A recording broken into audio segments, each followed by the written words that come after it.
Number 2019 Jacob online fake book पर live आकर बोला कि वो सुसाइड करने जा रहा है, जिसकी जिम्मेदार सारा है और उतनी ही जिम्मेदार सोशल मीडिया है जिसने उसकी जिंदगी बर्बाद कर दी।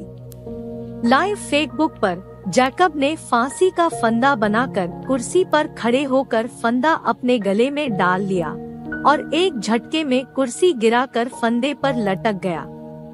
जनवरी 2019 जैकब एक मार्केटिंग कंपनी में काम करता था। कंपनी ने प्रमोशन देकर उनकी लंदन ब्रांच में हेड की पोस्ट पर भेजने का फैसला किया था। कंपनी में 3 नाम टॉप पर थे, जिनमें पहला नाम जैकब का था, दूसरा नाम मनीष और तीसरा सारा का था। सारा दूसरी कंपनी में 5 साल की वर्किंग एक्सपीरियंस के बाद 1 साल से इस मार्केटिंग कंपनी में थी और 1 साल में ही उसने झंडे गाड़ दिए। सारा और जैकब अच्छे काफी करीबी दोस्त थे। कुछ लोग समझते थे कि उनके बीच अफेयर है। जैकब को प्रमोशन मिल गई। जैकब ने प्रमोशन की खुशी में 5 स्टार होटल में ग्रैंड पार्टी दी। पार्टी खत्म हो गई, बस उसके कुछ दोस्त और जैकब ड्रिंक कर रहे थे। तेरी किस्मत बड़ी मस्त मस्त है, लंदन बड़ा टंच टंच है, अपनी किस्मत तो जब किस्मत में लिखे हो, शरबत के गोले तो कहाँ से मिलेंगे, रसमलाई रसगुल्ले नशे की हालात में मनीष बोला। किस्मत नहीं मेहनत है, जब मेहनत से लिखी हो किस्मत की लकीरें तो क्यों नहीं मिलेंगे रसमलाई रसगुल्ले। कोल्ड ड्रिंक पीते हुए सारा स्टाइल से बोली। वहाँ मौजूद सभी लोग हंसने लगे। किस्मत और प्यार में एक बात कॉमन है, दोनों कब और कैसे मेहरबान होंगे किसी को पता नहीं होता। हाथ में पैग लिए जैकब सारा के साथ बालकनी में खड़ा था। 1 वीक हो गए, मैंने प्रपोज किया, तुमने लटका दिया, अब या तो दिल जोड़े लो या बेरहम दिल तोड़ दो। जैकब नशे में रोमांटिक स्टाइल में बोला। हो ड्रिंक अंदर, रोमांस बाहर। मुझे लग रहा है कि मेरा दिल तो हाँ बोल रहा है, लेकिन मेरे होठ नहीं मान रहे। अब तुम इन्हें प्यार जोर जबरदस्ती जैसे मना सकते हो, मनवा लो। मादकता भरी आवाज में सारा बोली और वहाँ से जाने लगी। जैकब भी उसके पीछे पीछे चला गया। दूसरे दिन जैकब ऑफिस आया लेकिन सारा नहीं आई। जैकब ने सारा को कई बार फोन लगाया लेकिन सारा ने मोबाइल पिक नहीं किया। दूसरे दिन भी सारा नहीं आई। जैकब परेशान था। वो सारा के फ्लैट पर भी गया लेकिन सारा नहीं मिली। अगले दिन जैकब कंपनी गया तो उसे एचआर में बुलाया गया। जैकब को बताया गया कि सारा ने उस पर सेक्सुअल हैरेसमेंट का आरोप एलिगेशन लगाया है। जैकब शॉक में था, उसे कुछ समझ में नहीं आ रहा था। जैकब ने ऐसी किसी भी हरकत से इनकार किया। एचआर ने सारा को बुलाया और उससे पूछा कि वो क्या चाहती है। सारा ने बोला कि वो पुलिस केस करना चाहती है। एचआर ने उसे समझाने की कोशिश की, इससे कोई फायदा नहीं है, कंपनी के लिए वो दोनों ही इम्पोर्टेंट एसेट्स हैं। सारा चाहे तो उसे प्रमोशन देकर लंदन भेज देंगे। जैकब ने सारा से बात करने की बहुत कोशिश की लेकिन सारा ने नहीं की। एचआर ने जैकब और सारा से कई बार पूछताछ की। सारा ने एचआर को कई मैसेज दिखाए जिनमें लव प्रपोजल था, कुछ एडल्ट जोक्स थे। जहां जैकब ने पार्टी दी थी उस होटल की सीसीटीवी फुटेज थी। उसे देखकर ऐसा लग रहा था कि सारा जा रही है और जैकब उसे पकड़ने की कोशिश कर रहा है। जैकब ने कई बार सारा का हाथ पकड़ा और सारा ने हाथ छुड़ा लिया। जैकब ने सारा को कमर से पकड़कर अपनी ओर खींचा। सारा उससे छूटने की कोशिश कर रही है लेकिन जैकब उसे खींचकर अंदर ले गया। कुछ देर बाद सारा रूम से बाहर निकली, अपने कपड़े ठीक किया और वहां से निकल गई। जैकब ने सारा की दिखाई सीसीटीवी फुटेज में दिखाए गए गलत मतलब से इनकार किया और एचआर को पार्टी के दिन हुई सभी बातें बताई, लेकिन सीसीटीवी फुटेज में आवाज नहीं होती है, इसलिए जैकब अपनी बातों को साबित नहीं कर पाया। सच और सेक्स में दो बातें कॉमन है, दोनों स से शुरू होते हैं और दोनों का हमेशा सुखद अंत हो ये जरूरी नहीं। एचआर ने सारा को कई तरह से समझाने की कोशिश की, क्योंकि कंपनी की रेपुटेशन का सवाल था। एचआर ने जैकब को नौकरी से बाहर निकालने की भी बात कही, लेकिन सारा पुलिस कंप्लेन के लिए अड़ी हुई थी। सारा ने जैकब के कई मैसेज, एडल्ट जोक्स, पुराने पार्टी के फोटोज सोशल मीडिया पर डाल दिया और सेक्सुअल हैरेसमेंट के खिलाफ अपने आप को इंसाफ दिलाने की गुहार लगाई। सोशल मीडिया पर उसकी आवाज आग की तरह फैल गई। फिर सारा ने होटल की सीसीटीवी फुटेज सोशल मीडिया पर डाल दी, जिसने उस आग में घी नहीं पेट्रोल का काम किया। आग ऐसी फैली कि पूरा सोशल मीडिया जल उठा। हश जस्टिस सारा, हश जस्टिस फॉर सारा का एक तूफान सा उठा जो जैकब को बहा ले जाने को बेताब था। जैकब को नौकरी से निकाल दिया गया। जैकब के बारे में सोशल मीडिया में तो ऐसा कि अगर वो मिल जाए तो उसे शूली पर चढ़ा दे, जेल में डालो। शूली पर चढ़ा दो आदमी के रूप में, दरिंदा, वहशी इंसान, जानवर, नंगा करो बीच बाजार, सुअर, कुत्ता, कमीन। उसकी बहन के साथ ऐसा ही हो, हरामखोर, गटर का कीड़ा, समाज पर कलंक और न जाने क्या क्या। जैकब ने सोशल मीडिया पर अपनी बात रखने की पूरी कोशिश की, लेकिन सोशल मीडिया की धारा उसके विरुद्ध थी।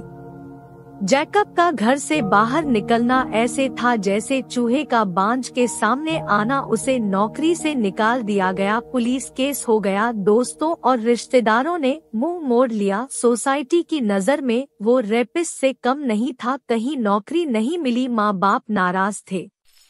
बाहर ऐसा लगता था कि हर नजर उसे ही देख रही हो। बड़ी अजीब दुनिया है।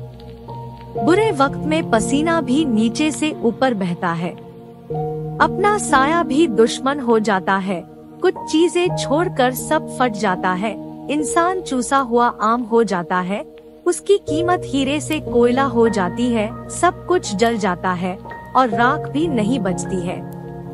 जैकब सब कुछ हार चुका था। डिप्रेशन में उसने सुसाइड करने का फैसला लिया। जैकब ऑनलाइन फेक बुक पर लाइव आकर बोला कि वो सुसाइड करने जा रहा है, जिसकी जिम्मेदार सारा है और उतनी ही जिम्मेदार सोशल मीडिया है, जिसने उसकी जिंदगी बर्बाद कर दी। लाइव फेसबुक पर जैकब ने फांसी का फंदा बनाकर कुर्सी पर खड़े होकर फंदा अपने गले में डाल लिया और एक झटके में कुर्सी गिराकर फंदे पर लटक गया। सारा को ये बात पता चली तो वो परेशान हालत में जल्दी में निकल पड़ी। जैकब को समय रहते कुछ लोगों ने दरवाजा तोड़कर बचा लिया था। वो बेहोश हॉस्पिटल की बेड पर पड़ा था। सारा को जैकब को जिंदा देखकर राहत मिलती है, हॉस्पिटल से वापस लौट जाती है। मौत और इंसान में एक बात कॉमन है, दोनों कब धोखा दे कुछ कह नहीं सकते। कई दिन बीत गए, जैकब की हालत सुधर गई थी। सारा उससे मिलने आई, देखने आई हो कि जिंदा कैसे हूँ, या मारने के लिए कोई और चोट देने आई हो। जैकब गुस्से से बोला, मौत तो आजादी है, जिंदगी की तकलीफों से और आत्महत्या कायरता भरा रास्ता है। जिंदगी की लड़ाई से भागने का मैं न तुम्हारी आजादी चाहती हूँ और न कायरता भरी आजादी। सारा मुस्कुराते हुए बोली, मेरी जिंदगी जहन्नुम बनाने के बाद, मेरा सब कुछ छीन लेने के बाद, मुझे धोखा देने के बाद तुम मुस्कुरा रही हो। तुमने सिर्फ एक प्रमोशन पाने के लिए ऐसा घिनौना काम किया। जैकब गुस्से और नफरत से बोला, दूसरों का सम्मान और जिंदगी छीनने वाले की जिंदगी क्या हिली खुद की जिंदगी छीनने पर आ गए। सारा मुस्कुरा कर ताने मरने वाले स्टाइल में बोली, क्या मतलब है तुम्हारा, मैंने किसकी जिंदगी छीनी, किसका बुरा किया। जैकब गुस्से से बोला, याद करो वो 10+2 स्टैंडर्ड। तुम स्कूल के एक टैलेंटेड पॉपुलर स्टूडेंट हुआ करते थे। तुम्हारी छिछोरी हरकतें भी लड़कियों को अच्छी लगती थी। एक चांटा जो सोफिया ने तुम्हें उसके साथ बदतमीजी करने के लिए मारा था और तुमने उसे सॉरी बोला था। सब कुछ अच्छा चल रहा था। सोफिया के साथ तुम्हारी अच्छी दोस्ती हो गई। तुम दोनों एक साथ मूवी जाते, आइसक्रीम खाते, पार्टी करते। इंटरमीडिएट के बोर्ड एग्जाम के कुछ दिन पहले सोफिया का एक वीडियो m.m.s सोशल मीडिया पर डाला गया जो रातों रात वायरल हो गया। फिर वो अकाउंट डिलीट हो गया जिसमें ये वीडियो डाला गया था। उस वीडियो में सिर्फ सोफिया का चेहरा दिख रहा था। पुलिस कंप्लेन हुई। सोफिया ने बताया कि एक पार्टी में तुमने उसके ड्रिंक में बेहोशी की दवा मिलाकर अपने दोस्तों की मदद से उसका वीडियो बनाया जिसमें सिर्फ वो दिख रही थी। सोशल मीडिया अकाउंट डिलीट होने की वजह से कुछ पता नहीं चला, कोई सबूत भी नहीं मिला। 12 के एग्जाम खत्म हो गए और तुम अपनी कॉलेज की जिंदगी शुरू करने के लिए वहां से चले गए। सारा पूरी बात एक सांस में बोल गई। मैंने ऐसा कोई वीडियो नहीं बनाया था और न ही सोशल मीडिया पर डाला था। ये सब झूठ है। लेकिन इन सब से तुम्हारा क्या लेना देना? जैकब हिचकिचाता हुआ बोला। मिस्टर माइकल और उनकी पत्नी जूली को कई साल तक कोई औलाद नहीं हुई। उन्होंने गोद लेने का फैसला लिया और मिसेज माइकल के साथ अनाथालय आकर सभी बच्चों में मुझे पसंद किया। एडॉप्शन का प्रोसीजर पूरा होता उससे पहले जूली प्रेग्नेंट हो गई।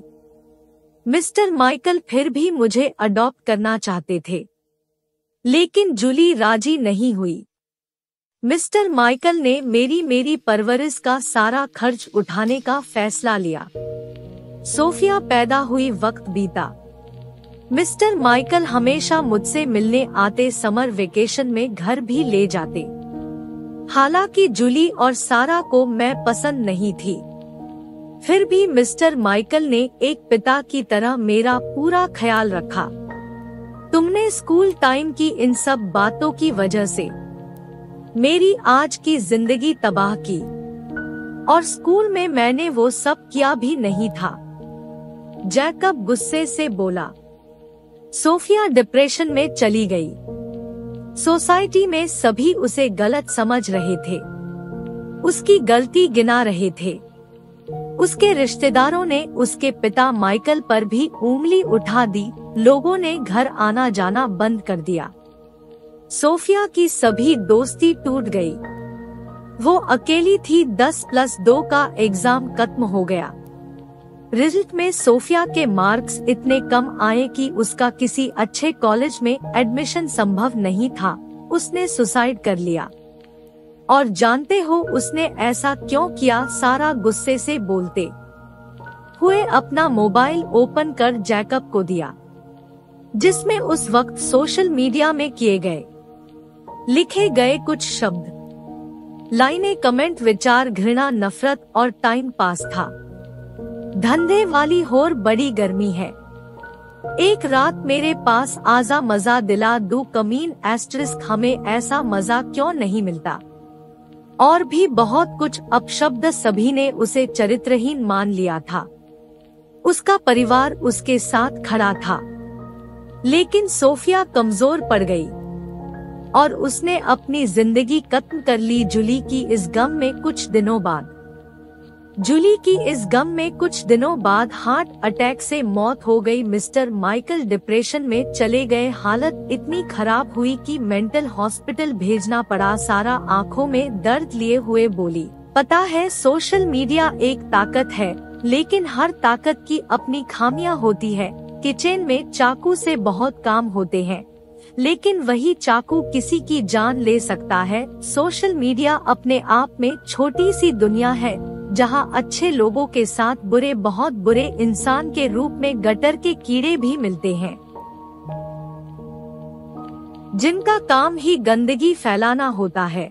लेकिन मेरे और तुम्हारे जैसे खुदगर्ज लोग अपने मतलब के लिए उन सब की भावनाओं का इस्तेमाल करते हैं। सारा की आवाज में सच था। जो हुआ उसका मुझे अफसोस है, लेकिन मेरा इसमें कोई लेना देना नहीं है। मैंने वो सब नहीं किया। जैकब बिना किसी अफसोस से बोला, मैंने तुम्हारे पुराने दोस्त से अपने तरीके से उस वक्त की सारी सच्चाई उगलवा ली थी, बिना प्रूफ के। मैं कैसे कह सकती हूँ कि वो सब तुमने किया था, लेकिन तुमने मेरे साथ जो किया उसका सारा प्रूफ तो सभी के पास है। सारा घायल शेरनी की तरह बोली, देखो मैं हर चीज के लिए माफी मांगने को तैयार हूँ, प्लीज अपने सारे इल्जाम वापस ले लो। जैकब की हालत खराब हो गई। तुमने मुझसे मेरा पिता छीन लिया, मेरे पिता से उसकी पत्नी छीन ली, उसकी बेटी छीन ली, इन सब के साथ मेरे जीवन की खुशी छीन ली। मैंने तुम्हारे हॉस्पिटल बिल पे कर दिए हैं।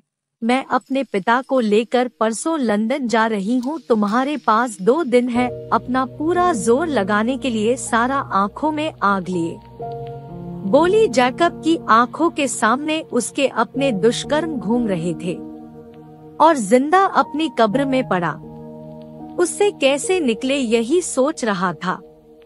किसी ने सच ही कहा है, सोशल मीडिया और तूफान में एक बात कॉमन है, जब दोनों अपनी पूरी ताकत के साथ बहते हैं तो क्या अच्छा क्या बुरा जो भी है उड़ा ले जाते हैं।